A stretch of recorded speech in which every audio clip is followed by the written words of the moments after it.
माता पिता भाई बहनों, आज हम सब समन्वय काल के 14वें रविवार में हैं। आज के तीनों पाठ एक ही महान सत्य की ओर हमें संकेत करता है। ईश्वर हमें बलपूर्वक नहीं बल्कि प्रेम और नम्रता के द्वारा अपने पास बुलाते हैं। जकरिया भविष्यवक्ता उस समय बोल रहे थे जब इस्राएल के लोग युद्ध, भय और राजनीतिक अस्थिरता में अपने जीवन को जी रहे थे। लोग एक शक्तिशाली राजा की प्रतीक्षा कर रहे थे जो तलवार उठाकर अपने शत्रुओं का नाश कर दे, किंतु ईश्वर ने एक आश्चर्यजनक संदेश दिया। देख, तेरा राजा मेरे पास आता है। वह धर्मी और उद्धार देने वाला है। वह नम्र और गधे पर सवार है।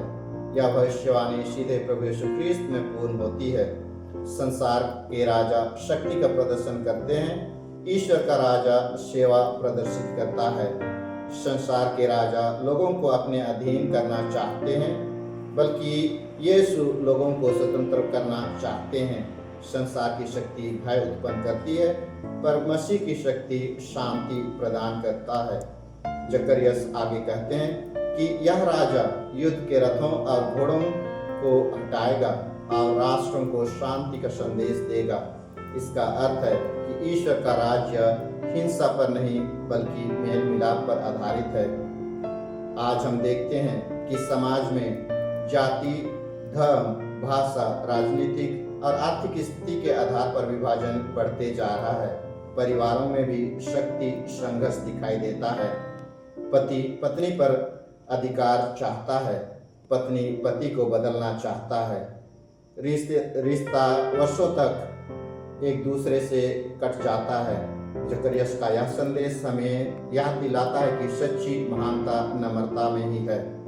दूसरे पाठ में संत पौलुस रोमियों को लिखते हुए कहते हैं कि यदि ईश्वर का आत्मा तुम में निवास करता है तो तुम शरीर के अनुसार नहीं जीते। यहाँ शरीर का अर्थ केवल हमारा भौतिक शरीर नहीं है।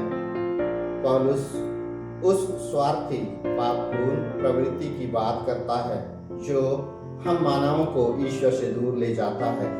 शरीर के अनुसार जीवन का अर्थ है ईर्ष्या, लालच, क्रोध, घमंड, व्यभिचार, स्वार्थ और प्रतिशोध की भावना। इसके विपरीत आत्मा के अनुसार जीवन का अर्थ है प्रेम, आनंद, शांति, धैर्य, दया, भलाई और विश्वास योग्य जीवन। बपतिस्मा के द्वारा हम पवित्र आत्मा के मंदिर बन जाते हैं, इसलिए हमारा जीवन केवल सांसारिक सफलता के लिए नहीं बल्कि ईश्वर की महिमा के लिए होना चाहिए।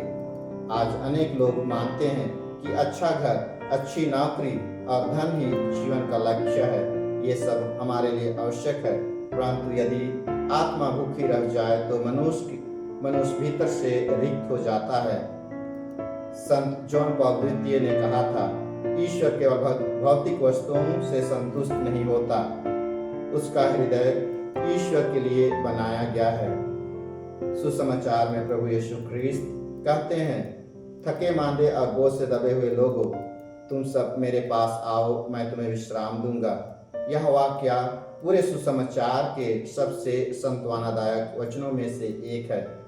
यीशु जानते हैं कि हम मानव थके हुए हैं, कोई आर्थिक बोझ से दबा हुआ, कोई बीमार से, कोई पारिवारिक लड़ाइयों से और कोई भविष्य की चिंताओं से।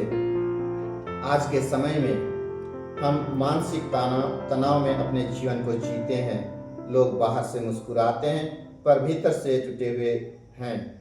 यीशु यह नहीं कहते हैं कि तुम्हारी समस्या तुरंत समाप्त होगी। वे कहते हैं, मेरा जुआ अपने ऊपर ले लो और मुझसे सीखो, क्योंकि मैं नम्र और दीन हूँ। जुआ दो बैलों का जोड़ा है। इसका आध्यात्मिक अर्थ यह है कि जब हम अकेले अपने जीवन का बोझ उठाते हैं तो वह हमें भारी लगता है, लेकिन जब हम यीशु के साथ जुड़ जाते हैं तो वही बोझ हल्का हो जाता है। समस्या वही रहती है पर हम अकेले नहीं हैं।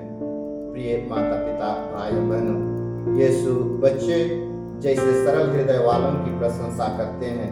इसका अर्थ यह नहीं है कि हम ज्ञानी बने, बल्कि विनम्रता को हम अपने जीवन में अपनाएं। आज शिक्षित लोग भी कभी कभी ईश्वर के सामने घमंडी हो जाते हैं। वे सोचते हैं कि विज्ञान, तकनीक और धन सब कुछ हमारे जीवन में हल कर देगा, परंतु मृत्यु, पीड़ा, प्रेम और जीवन का अर्थ जैसे सवालों का उत्तर केवल मानव बुद्धि ही नहीं दे सकती। यीशु कहते हैं कि स्वर्गीय पिता अपनी सच्चाई को विनम्र लोगों को प्रकट करते हैं। अंत में आज के पाठ हमें 3 महान निमंत्रण देता है। पहले पाठ में जकरियस के माध्यम से हम पाते हैं कि नम्र राजा को हम अपने जीवन में स्वीकार करें।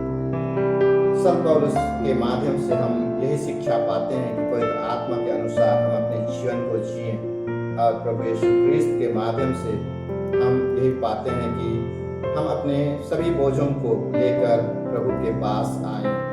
आइए हम अपने हृदय में आज यह प्रार्थना करें, हे प्रभु, मैं थका हुआ हूँ, चिंता में डूबा हूँ और कभी कभी मैं टूट जाता हूँ, पर आज मैं अपने सब बोझों को आपके चरणों में समर्पित करता हूँ।